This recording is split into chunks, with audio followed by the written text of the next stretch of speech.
Welcome back to the channel. What an amazing day, and today is all about getting you familiarized with the TJ. You excited? Yep. Sure? Yeah. A bit nervous? A little bit. Yeah, that's cool. But this is the whole point of today, is getting familiarized with the TJ, understanding the four-wheel drive system, and just enjoying today with the kids and getting out there. So we're doing no crazy technical sections today. We're just sticking to Salisbury Plain on all the byways that are open, and which is relatively user-friendly and beginner safe. So we're gonna go. There are a few nice little obstacles we will go through later on during the day, but pretty much simple day today, I reckon. But yeah, loads of fun, I reckon, and definitely. Probably winching me out. No. Definitely not on Salisbury Plain. If you winching, then you've caught yourself in some deep stuff. But we're avoiding all deep stuff. But yeah, looking forward to it, and let's get straight into it.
You hungry?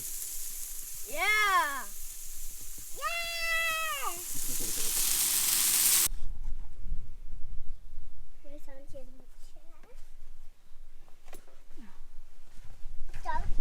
So we stopped for a spot of lunch, had a great morning.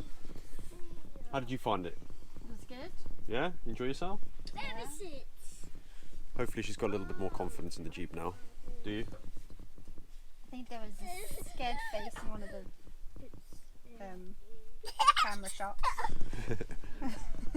So nothing too technical, a couple of water crossings. We just wanted to just get used to the four-wheel drive system. That was the whole point of today. So I think we covered about 20 or 30 Ks, relatively around the area. It's been a beautiful day. Most of the roads are dusty, as you can see from the footage, but we have a pretty good time. So hope you guys enjoyed it. Smash the like button, and if you haven't already done so, please consider subscribing. And shall we see them in the next one? Yep. See you guys in the next one.